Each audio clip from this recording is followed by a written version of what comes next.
నాయుడు గారి వంటింటిలోకి మిత్రులకు స్వాగతం, నమస్కారం. ఈరోజు మీ ముందుకు తీసుకొచ్చాము కాస్త డిఫరెంట్ అయిన చట్నీ, కొత్త రకం పచ్చడి అనుకోండి. ఇది వచ్చేసి ఈ పచ్చడి కోసం మనము టమాటా, ఉల్లిగడ్డ, సోరకాయ, వంకాయ, చుక్కకూర, మిర్చి, టమాటా చూసారు కదా, ఉల్లిగడ్డ వీటిని తీసుకున్నాము. తర్వాత చారెడు పల్లీలు, మనం రాయలసీమలో తినే బుడ్డలు అంటారు అనమాట. పల్లీలు తీసుకున్నాము. ప్యాన్లో వేసుకొని దాన్ని బాగా నీట్గా వేయించుకొని, చూసారు కదా కలరు, ఆ కలర్ వచ్చేదాకా వేయించుకొని తీసి పక్కన పెట్టి కాస్త చల్లారాక మిక్సీ కొట్టుకొని పొడి చేసుకొని పక్కన పెట్టుకోండి.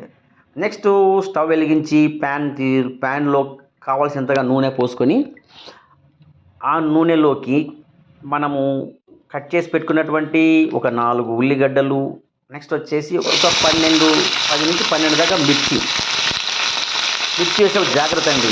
ఆ మిర్చి చిటపట్లాడుతుంది, దాని కోపం అనేది చూపిస్తుంది, కాబట్టి జాగ్రత్తగా వేయండి. మరి చేతి మీద పడితే ఇబ్బంది కదా. వేసిన తర్వాత అది బాగా మగ్గాలండి. మగ్గేదాకా అటు ఇటు కలుపుతుండండి. నెక్స్ట్ కాసేపు దాని మీద మూత పెట్టండి.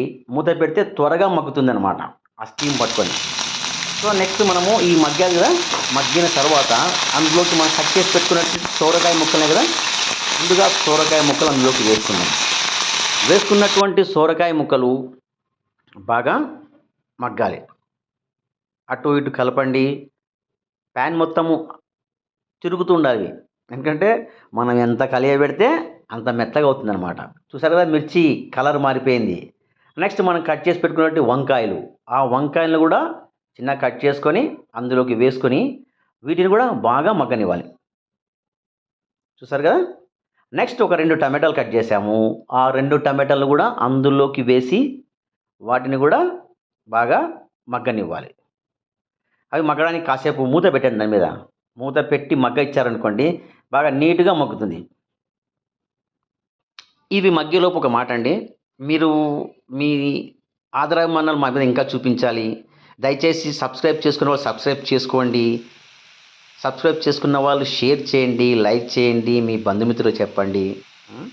థ్యాంక్ యూ అండి. నెక్స్ట్ వచ్చేసి అందులోకి మనము కట్ చేసి పెట్టుకున్నట్టు చుక్కకూర బాగా నీళ్ళలో కడుక్కున్నట్టు చుక్కకూరను అందులోకి వేసి ఆ చుక్కకూర కూడా బాగా మగ్గాలి.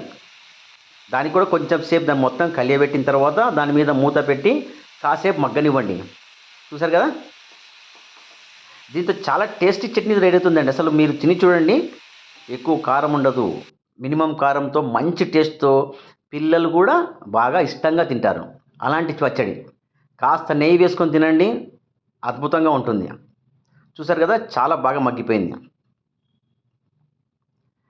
ఇప్పుడు ఈ మగ్గినటువంటి వీట్ పదార్థంలోకి మనం ఫస్ట్ స్టవ్ ఆఫ్ చేసిన తర్వాత మనము పొడి చేసి పెట్టుకున్నటువంటి పల్లీ పొడి ఉంది కదా, ఆ పల్లీ పొడిని అందులోకి వేసుకొని బాగా కలపండి, మిక్స్ చేయండి. దాంతోపాటు కాస్త ఉప్పు, మనకు తగినంత ఉప్పు వేసుకోండి. మిక్సీలో ఈ ఉప్పు వేసుకున్న తర్వాత ఈ మిశ్రమాన్ని మిక్సీలో వేసుకొని బాగా మెత్తగా చట్నీ బాగా స్మూత్గా వచ్చేదాకా చట్నీ కొట్టి పక్కన పెట్టుకోండి. చాలా మంచి చట్నీ తయారవుతుందండి. తగినంత ఉప్పు వేసుకోండి, తక్కువ వేసుకున్న పర్లేదు, మరి కాంటే వేసుకోవచ్చు. నెక్స్ట్ ఒక ప్యాన్ పెట్టుకోండి, ఆ ప్యాన్లోకి తగినంత నూనె వేసుకొని తాలింపు వేసుకోవాలి. ఆ తాలింపు కోసం కావాల్సినవి వచ్చేసి ఆవాలు, జీలకర్ర, శనగపప్పు, మినప్పప్పు, ఎండుమిర్చి, నెక్స్ట్ ఇంగువ వేయాలి. అన్ని వేసి చూడు నన్ని వేసి చూడు ఉంటుంది ఇంగువ, అంటే దాని రుచే వేరు. ఆ ఇంగువ వేసిన తర్వాత నీట్గా తీసుకొని ఆ చట్నీలో కలుపుకొని పెట్టుకోండి. అద్భుతమైన పచ్చడి తయారవుతుంది. Thank you friends.